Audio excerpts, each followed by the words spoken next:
Genesis chapter number 49, verse 25. I'll give you a couple of scriptures today. Today I just want to give you scriptures so that you will know that God is your helper. I don't want to preach, I want to give you scriptures. So take your notebook. Verse 25.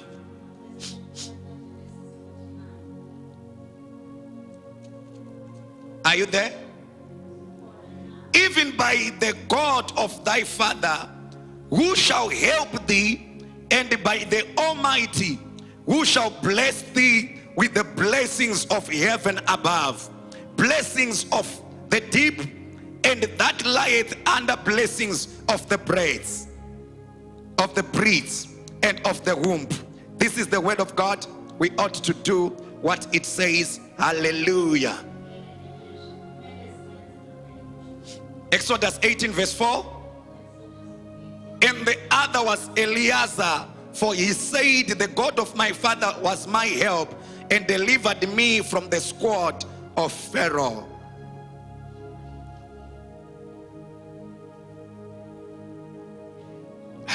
This is gonna be good. Dotana ngura book. Not book yako pa site. Church of God. Munu anokurasisa. Vamwe vakaisa kutenda kwavo mu vanhu. Vanhu vakavarasisa. Ndadzidza mumakore mashomanana andaitwa mufundisi Nashe. Kuti kunyangwe ukatrusta munhu, siya kagepu kashomanana kekuti at least akakurasisa.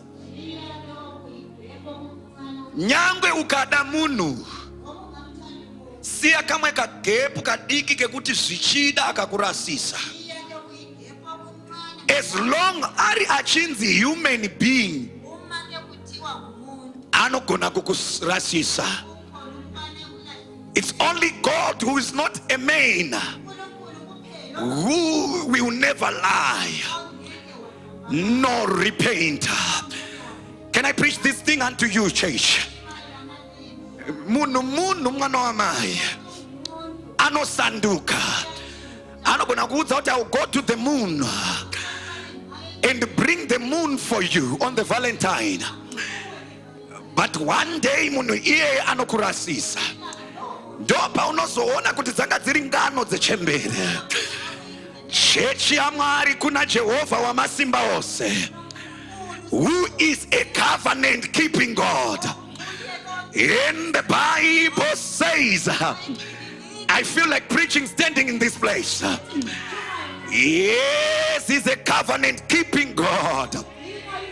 He's too faithful to fail. He is the uncreated creator of the universe. He sits on the circumference of himself. His clothes covers the temple. The beginning didn't begin him, but he is the one who began the beginning. His name is Jehovah Jireh. His name is Jehovah Shammah. His name is Jehovah Rafeka. His name is Jehovah Roy. His name is Jehovah El Shaddai. He's Tzidkenu. He's El Gibor, the God that wins a battle without engaging into one. I've come to declare unto the church that our God is too faithful to fail. Oh, his promises are yes and amen. And the Bible says in the book of Jeremiah 29, verses number 11, for I know the plans that I have for you. Plans for you to go to UK.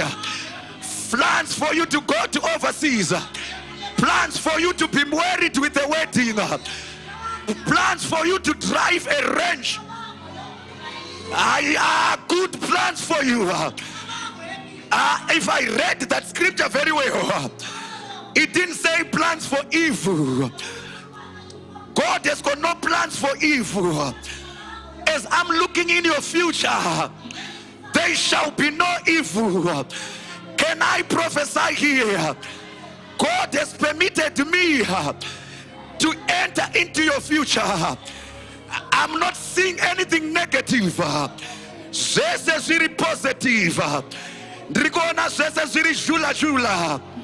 Nekuti wakatenda Mwari. And the Bible says, what no eye has seen, what no ear has heard, what no mind has conceived, these are the things that God has prepared for those who love Him. God is our helper. God is our helper. God is our helper. Muhammad is not your helper. Ukoko is not your helper. Your president is not your helper. Your admin is not your helper. Your Stamulamayas is not your helper. But God is your helper. Can I preach this thing here? Chiripo chandaona. Munyika yeno emazuano. Hakuna cha unogona kuita kana usina connection. Ameni. Kana uchida kutenga stand kukanzuru, unotonzwa vanhu vachibvunza kuti une connection here. Ndiani waunoziva mukati imomo? Even kana uchida kuroorwa mazuano, vanokubvunza kuti une connection here nemukomana. Inyaya dzema connection. But chiripo chandaona munyika dzemweya, kwendo kuno tiri kuconnectwa, kwete kune vanhu chete, but kuna Jehovha wemasimba ose. Ndoparidza here pano, if you have got connection with the heavens, all other connections will bow before you. Ndoparidza here evangeli. Ipapa patinotaura connection ipapa. Connection yedenga yakafanana nemagetsi. Magetsi anobudisa zvaunoda. Saka ukangoconnecta kuna Mwari, anobudisa zvaunoda. Pa same plug iyoyo inonzi Jehovha wamasimba ose. Ukaconnecta fridge, panobuda zvinotonhorera. Pa same plug iyoyo ukaconnecta stove, panotobikwa sadza ipapa. Pa same plug iyoyo ukaconnecta feni, munotanga kutotenderera zvinotonhorera. Pa same plug iyoyo se ukaconnecta heater, tinotanga kutonhorerwa imomo. Mafiriji anotonhorera. Ndiri kuti denga ramasimba ose, great connection inodarika magetsi. Ndati chese chaunoda, as long as you are connected to God. God is my helper. I say God is my helper. Ukaconnecta pa plug ya Jehovah. Uchida husband ari handsome, vanokupa husband ari handsome. Ukaconnecta pa plug yedenga, uchida husband ane six pack, anokupa ane six pack. Ukaconnecta pa plug yacho, uchida husband ane potty belly, anokupa ane potty belly. Anoti kana vana venyu vakakumbira chingwa, handivapi dombo. Saka problem yatinayo mazuano ndeyekuti vanhu vari kuzvichinja chinja. Unoziva here kuti Mwari vakakusika. Ndoiparidza futi. Mwari vakakusika vachiziva zvaucha attracta.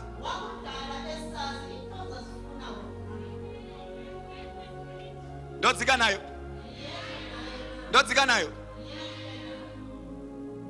unogona kucreatwa naMwari uri chocolate skin. Amen. Wobva watanga kubleach, munhu anofanirwa kukuroora osangana newe, but iye anozvinzwa kuti ndinofanirwa kuroora munhu ane chocolate skin. But ona wakachinja uniform, manje waamuyellow bone, anobva asiya woti haasi iye wandinofanirwa kuroora. Dada nezvauri mwana wesangano, because you were wonderfully and fearfully made.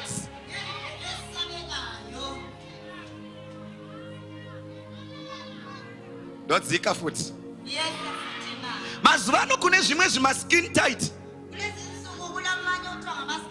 zvine mastafu so. Amen.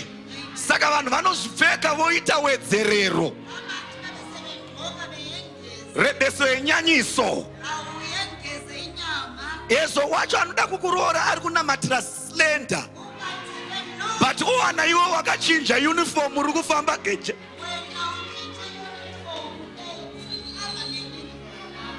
Fire! Dada nezvauri, farira zvauri usazvisore. Sister Shatrisha nemashato yaya, Mwari vanokupinza in marriage.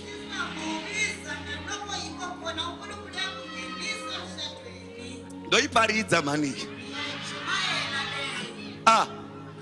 Iwe ndiani akatanga kupinda marriage Liana Rachel? Ayo. Ndibatsirei. Ndiani akatanga kupinda marriage? Ndiani akatanga kupinda marriage? Sister Shati vakapinda, Rashi nebeauty yake ari panze.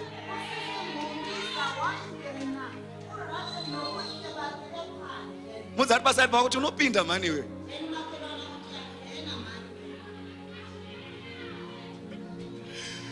God is my helper.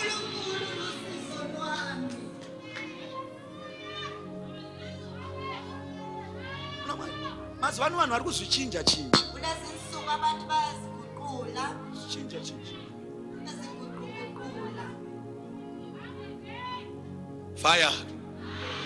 Fire. Dada nezvauri, farira zvauri. Kana Mwari vakakuita murefu, farira kuitwa murefu. Kana Mwari vakakuita Zakeyo, vanoziva kuti uchaita revelation wosangana naJesu. Fire! Chimbo mutaurire nechirudzi chako, mutaurire ari paside pako kuti dada nezvauri.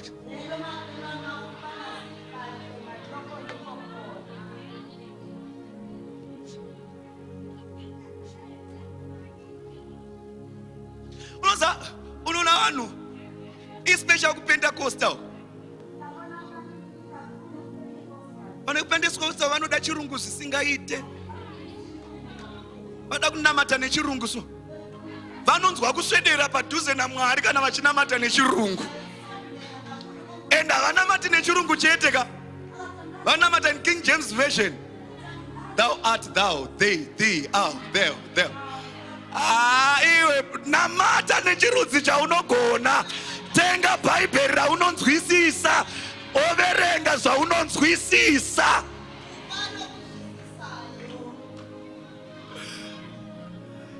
Fire!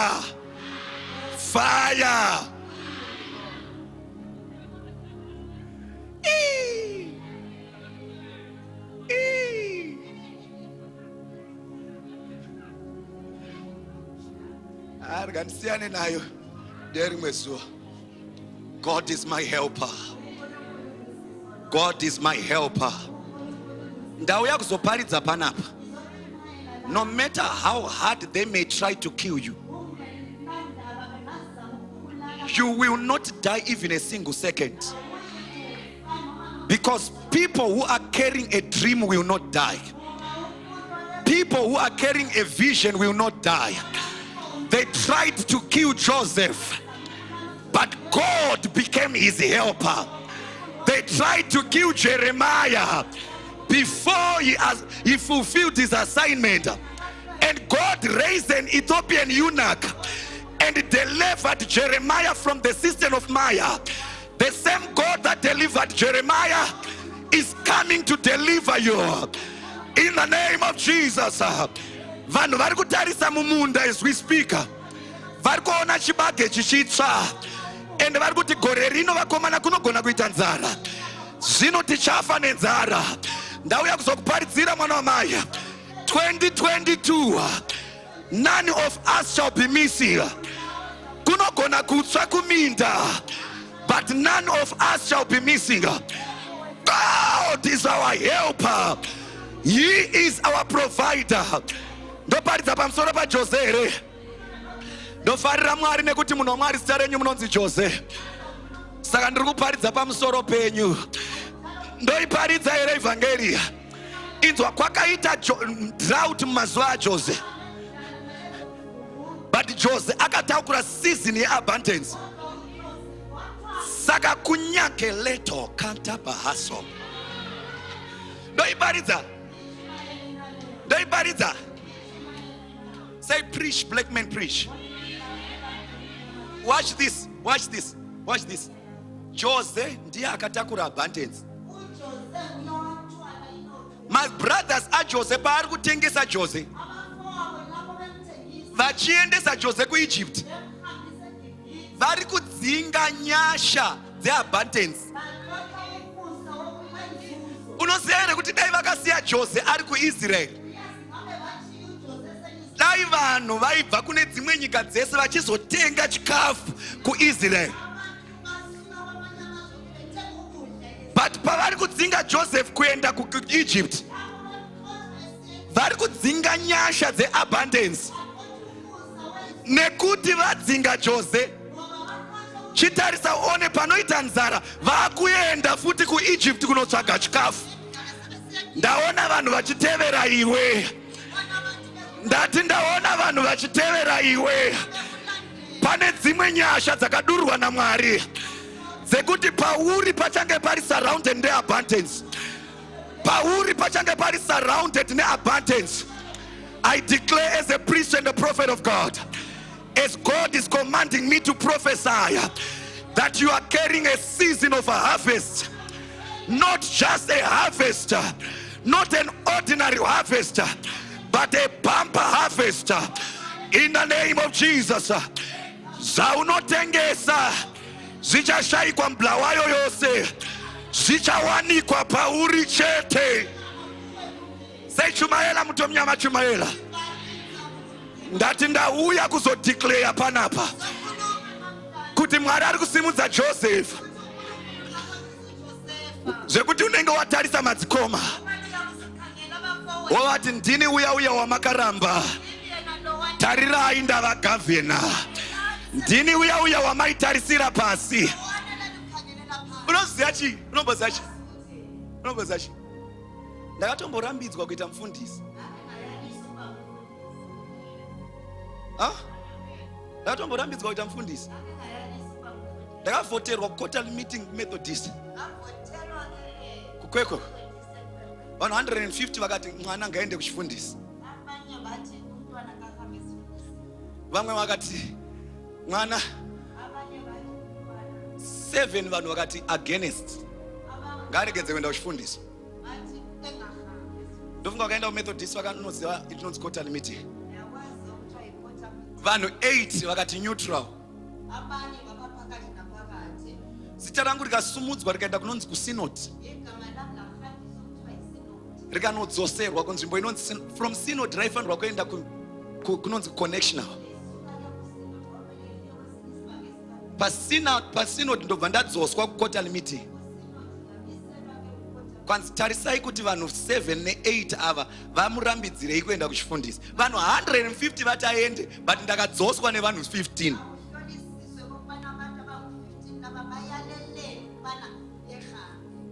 Ndobva vanobvunzwa.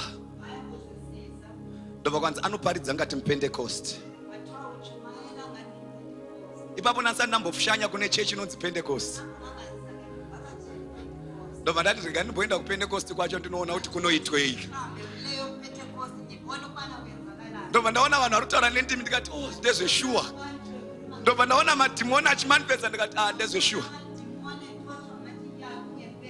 But ndakudanana nePentecost pane pfungwa dzakauya mandiri dzikati no, siya zvechifundisi izvi, tora driver's license class 2 enoita truck driver.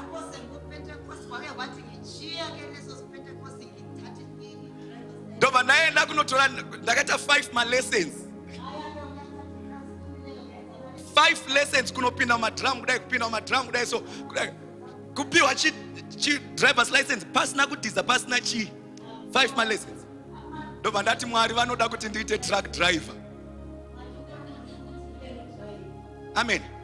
Ndobva ndaenda uno apply passport. Mwari uyu takamborambidzwa kuita zvatiri kuita izvi. Ndichipedza kutora passport, mazuva iwayo zvainetsa kutora passport, but zvakangoitika so easy. Ndikati Mwari vanoda kuti ndiite truck driver.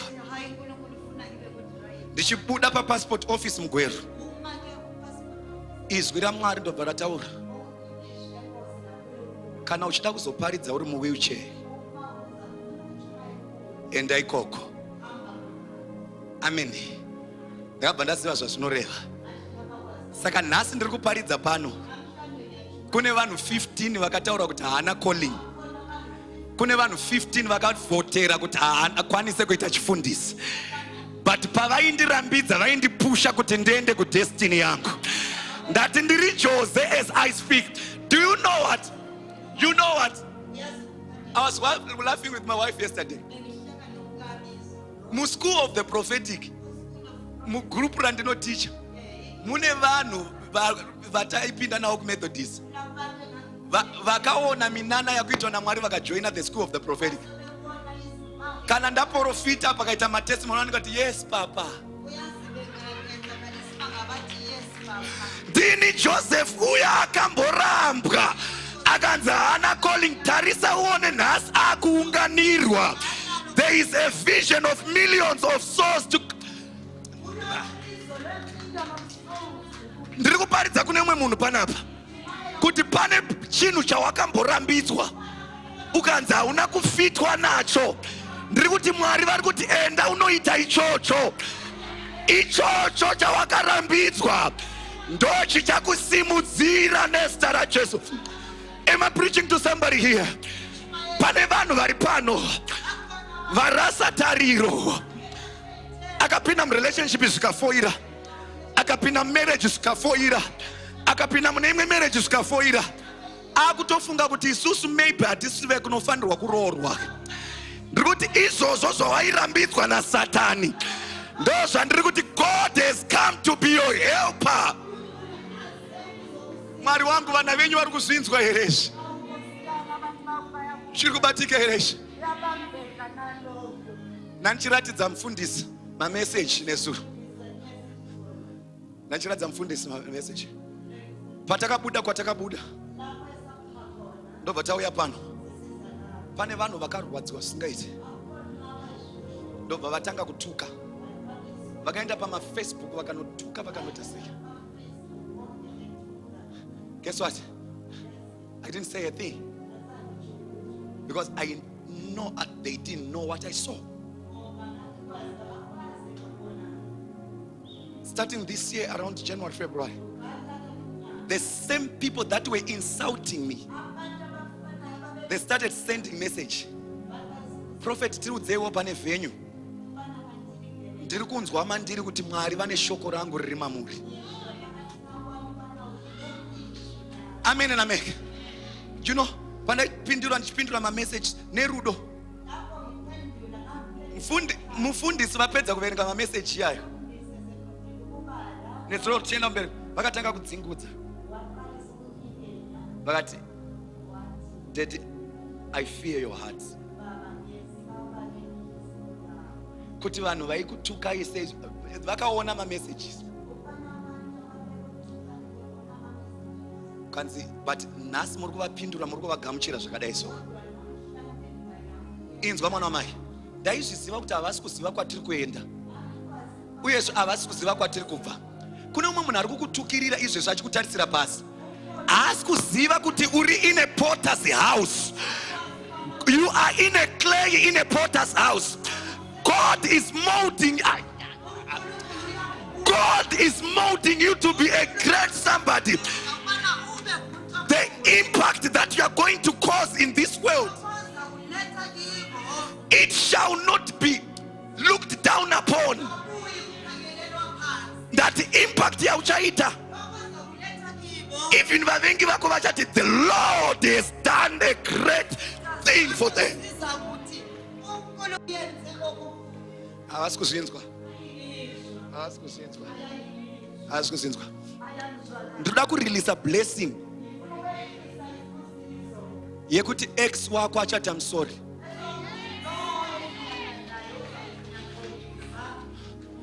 Ndati ndoda kurelease a blessing yekuti ex boss vako vachati I'm sorry the way I've treated you. Ndati ndoda kurelease nyasha ndakasangana nadzo. Ndinovaziva Mwari ava vanosandura upenyu, vanosimudza. Handisi kuparidza Mwari wandakanzwa nevamwe vanhu, ndiri kuparidza Mwari wandakasangana naye. That which we have handled, that which we have heard, that which we have touched, ndiri kuparidza Mwari watakasangana naye, anosimudza marombe kubva muguruva. Ndoparidza here panapa. Amen and amen. Amen and amen. Kune vanhu vachageno Santa Bahas. Kala Bahas. Say, God is my helper. God is my helper. Come, Sonny. Come, Sonny. Come, Sonny. Come, Pastor. Come.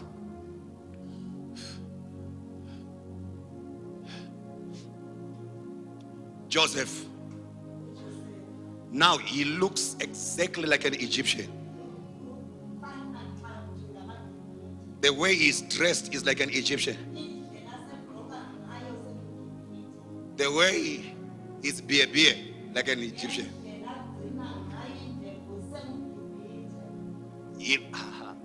Mano mai. Ndoda kurelease nyasha pamusoro pako.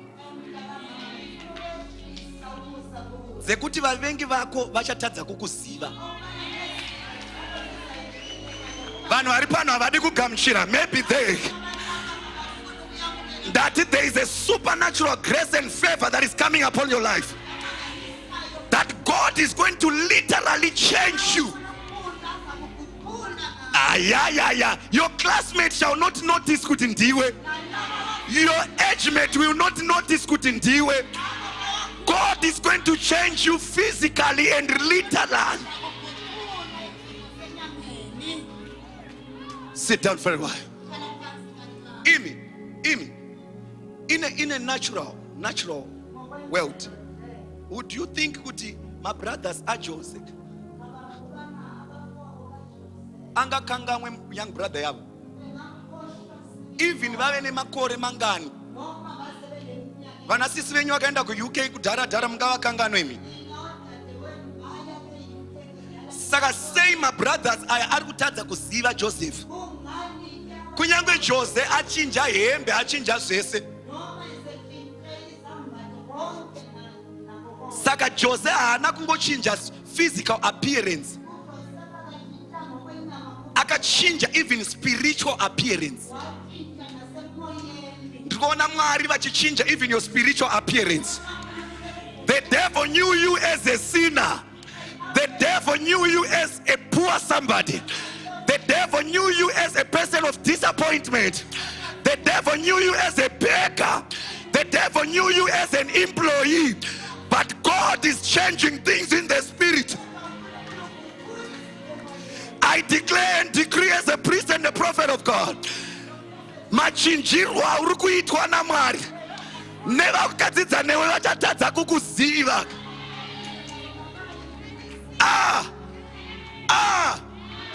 Imi. Uyu Mwari watinaye anochinja mano upenyu. Chele uti yakukula manu wena. Taraone. This man was born blind and was born a beggar. Achigara ari pagedhe every day. But paakavhurwa maziso, vanhu vakatanga kubvunza kuti ndiye here. Vamwe vakati akafanana naye, vamwe vakati anenge bhudhi vake. Ndikuona izvozvo zvakutaurwa pamusoro pako. Tina Mwari wema-solutions. Mwari vanochinja upenyu hwemunhu. Havasi kuda kugamuchira maybe here. That may God of solutions transform your life. May He change your life. People shall ask her, kuti ndiye here. Vamwe vachati akafanana newe. Ipapo unenge wakaizembera GD6. Ndati ipapo unenge wakaizembera wakatorwa picture. Vachati akafanana naye. Unenge wakabata chigero. Pakaiswa ribbon paimba yako, pachiitwa official opening. Uchida ayaya eyeye. Vanhu vachabvunza kuti anenge iye. Ndati landlord wako achabvunza kuti anenge iye. Aiwa mani, aiwa mani, aiwa. Kuna Mwari anochinja upenyu. Ndati kuna Mwari anochinja upenyu. Ndati kuna Mwari anochinja upenyu. God is my helper. Chiripo chandaona. Ndaona ma-doctors vachitarisa mapepa, ma-reports ako the past, ne-new report yachinjwa na Mwari. We choose to believe in the report of God that says by His stripes we were healed. Vachati anenge ma-results asiri ake. Mwari wangu kani, Mwari wangu kani, Mwari wangu. Ndati ma-doctors achati anenge ma-results asiri ake. Vamwe vachati anenge ake. Vamwe vanoti anenge akafanana neake. But Bartimaeus akati ndini. Chiripo chandaona. Ndaona uchibva pano. Uchatanga kuimba nziyo itsva. Uchiti ndini uya uya. Wamaita anofamba netsoka. Ndini uya uya. Wamaita arorwe. Ndini uya uya. Wamaita hana calling.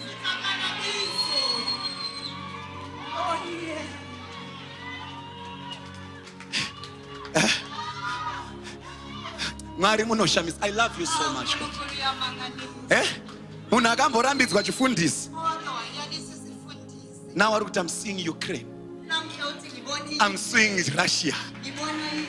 That akamborambwa akata hana calling. God, I love you. I love you, God. I'm seeing God changing your life, brother. I'm seeing God changing your life, sister. Shout fire. Sit down for a while. I'm about to close now. Charawa. Iwe. Unoza vakadya na Joseph. But havana kuona kuti ndiye.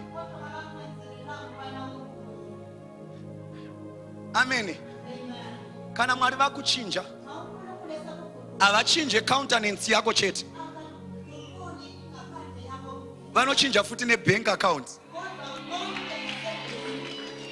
Zvese zvinotanga na C. Amen. Imwe inotanga na A, account. But zvinenge zvakada kuenderana. Countenance account. Inzwa. Ndoiparidza futi. Avangochinji bank chete. Vanokupa rank. He lifts us from one level of glory to the other. Ndikuona wapiwa rank munyika yemweya.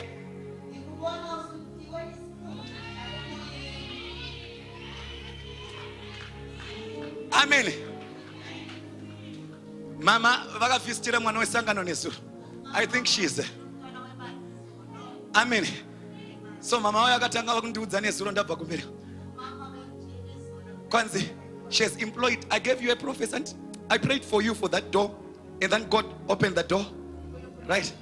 Pampane ma competitors zvanzvakaoma. But she was given that tender, that favor, and she got the tender. Now, you employed 7 people. 7 people. Huh? Now, this God. No, kwanzi na mama. Vanhu vanomshandira vangu vachimuti madam.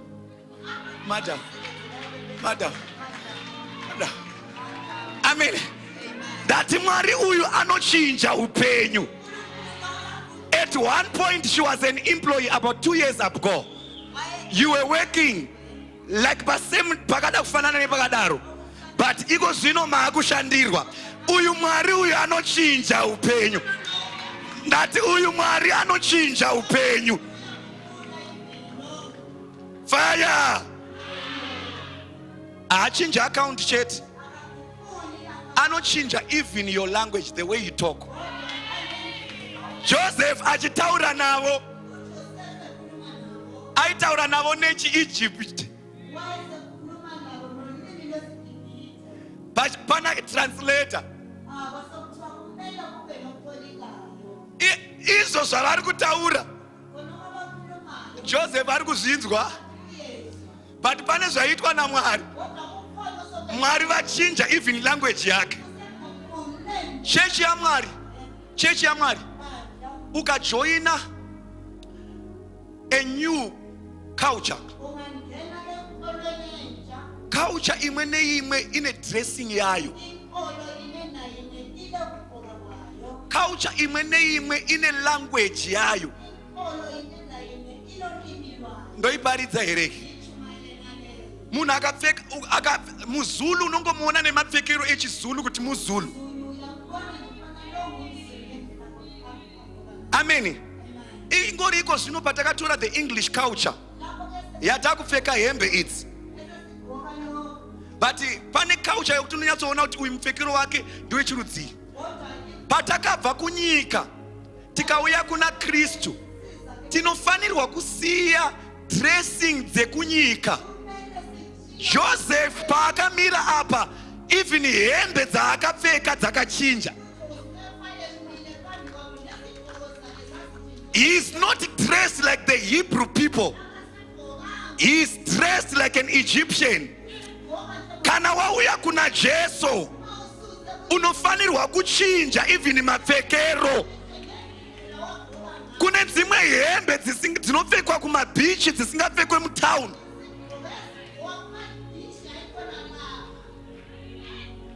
Ndodzika. Unoza pakapengesa nguva yanamai azuka. Nguva yanamai azuka. Zvema African movie. Pane tumwe tumaheti twavairara nato maNigerian. Waiona vanhu muZimbabwe vakufamba nato mutown. Pane hembe dzekurarisa.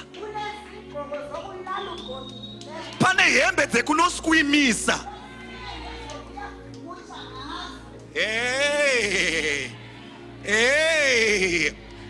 Patakabva kunyika kune hembe dzatinofanirwa kusiya.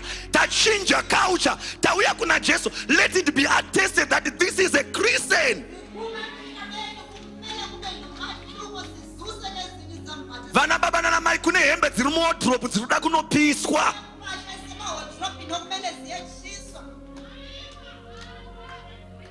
I'll tell you, Professor. Few years to come, you will see vamwana vanachafamba naked. I'm telling you, town.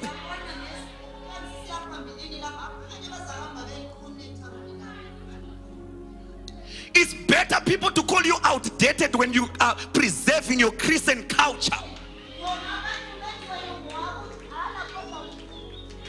Zviri nani vakuti uri wakudhara iwe wakapreserve Christian culture yako. Havaifariri vhangeri yakadai. Ndati Joseph, my brothers akapfeka semaHebheru, iye akapfeka semuEgypt, achinja culture. Can I bring it on?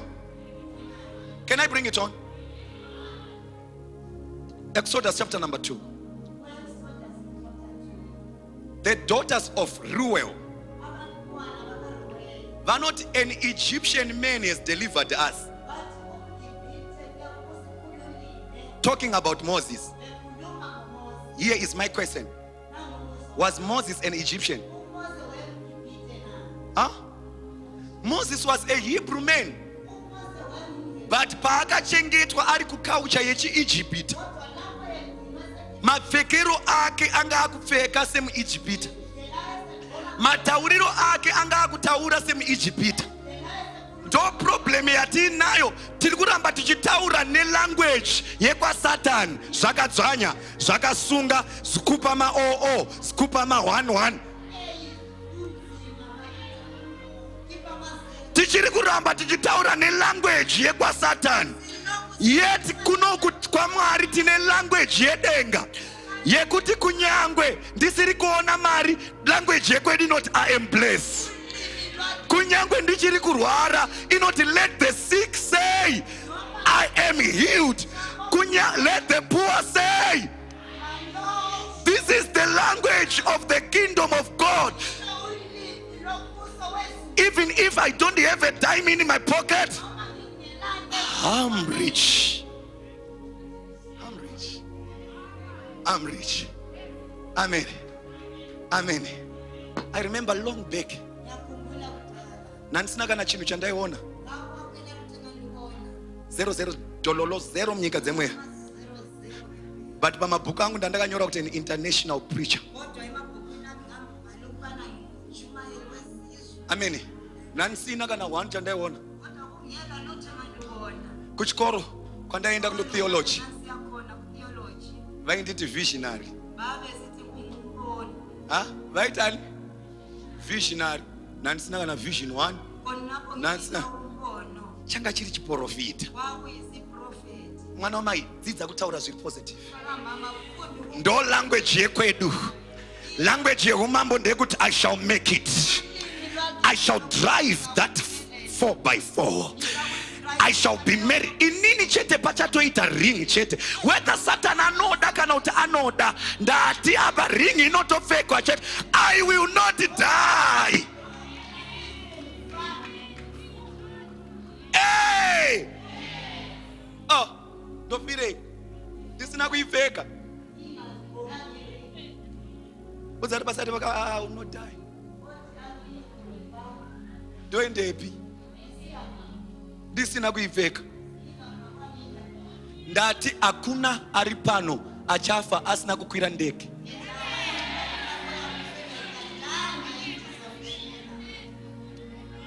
Aya ndoto declare ndiri pa pulpit. Iwe tiri vadiki taiti ndege, ndege, ndege. Tichati ndege takaisa city belt. Tirimo nezita ra Jesu. My help comes from above. Sit down. I'm closing church. I'm closing church. Watch this.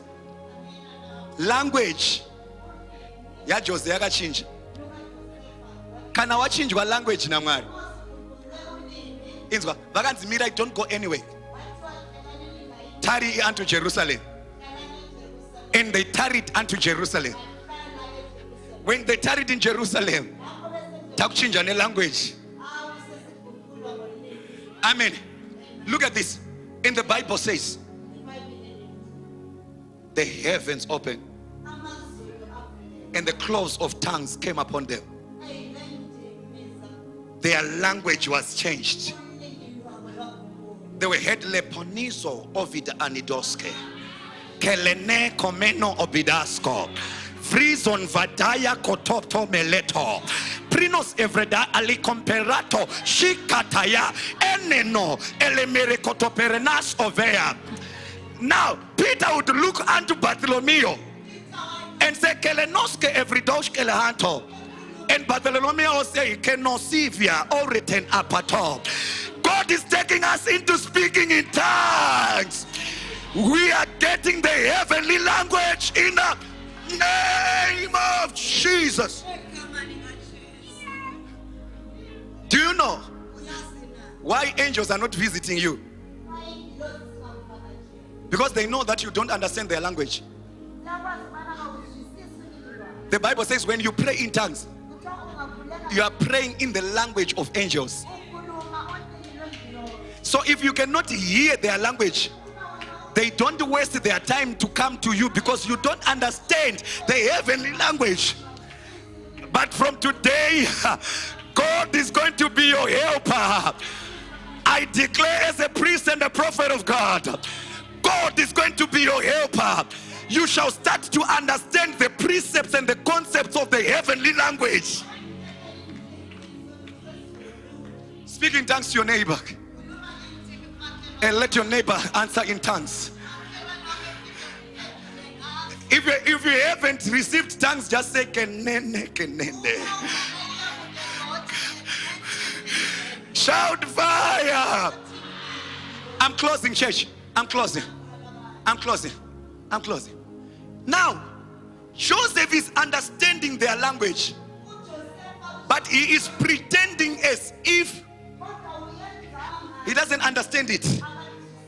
Now, the Bible, the word of God says, God is my helper.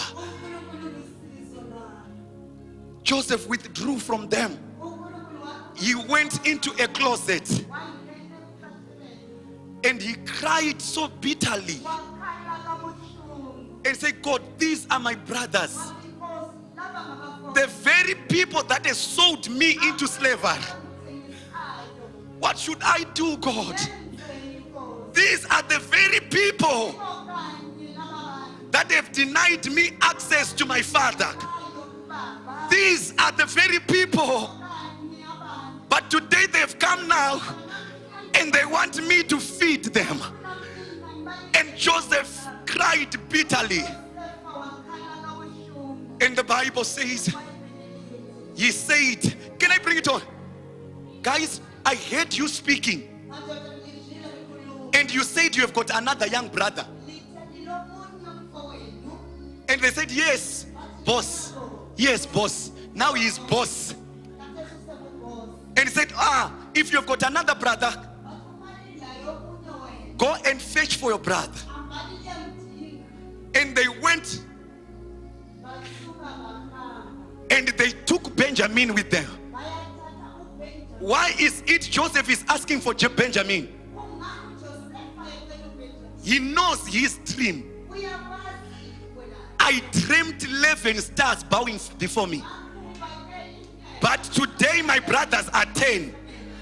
I want it all. Let my dream be fulfilled as it is. Let my vision be fulfilled as it is. I will not settle for less. If I have seen 11 stars, they have to bow before me as 11 brothers. Can I preach this thing here? I will not settle for less. If prophet said I'm going to build in Mahachula, I will not build in Muzilikas. I will not settle for less. Am I preaching to somebody here? Please, as I close, church, as I close. And then he said, he presented himself before the brothers. When he presented himself before the brothers, the Bible says, and the brothers bowed down. Bowed down. Remember the dream that I told you, brother? I saw 11 stars bowing before me. I'm seeing level of greatness. God is lifting you up beyond measure. People shall bow before you. Presidents will bow before you. Money will bow before you. Say you are teaching me, prophet. Lastly, God is my helper. Say, God is my helper. Watch this. And he said, guys, there's still more years for drought. Can you go and fetch for mama and daddy? Amen. And I'm motora dead. Na mama dead ngavoke. Why is it Joseph is saying go and take Dede and mama? I saw 11 stars. I saw the moon. I saw the sun bowing before me. So the mother is representing the moon and the dead is representing the sun. I will not be satisfied until my dream is accomplished. I will not be satisfied until the vision that the Lord has put upon me is accomplished. Church of God, I've seen people in the body of Christ that have got the spirit of arrival. If they just start to speak in tongues, they'll feel that I am now spiritual. I have arrived. I have arrived. There is more to this. Don't be satisfied until the vision is accomplished. I know you have got a vision that you have drafted down. You have got a vision that you have drafted down. Until that vision is fulfilled, do not rest. Work very hard until that vision is. I see Joseph's here. And look unto it. Look unto it. And Joseph, stand up. Joseph presented himself before the brothers. He hugged them. He hugged them. And he kissed them. He hugged them. And he kissed them. Hugged them. And kissed them. This is representing Jesus in the New Testament. When he was on the cross,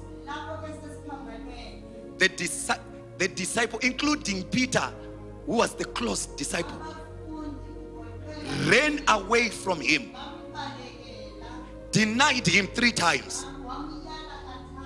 Glory to the soon coming King. But after resurrection, Jesus brought them together and he hugged them and he forgave them. What am I saying? Whosoever was persecuting you, that very person was orchestrating a next level unto your life. So if God raises you up, don't continue holding grudge. Forgive them and take them aboard. God. Forgive them and take them aboard. The very Joseph that was denied is now the very Joseph that is feeding the very people that denied him.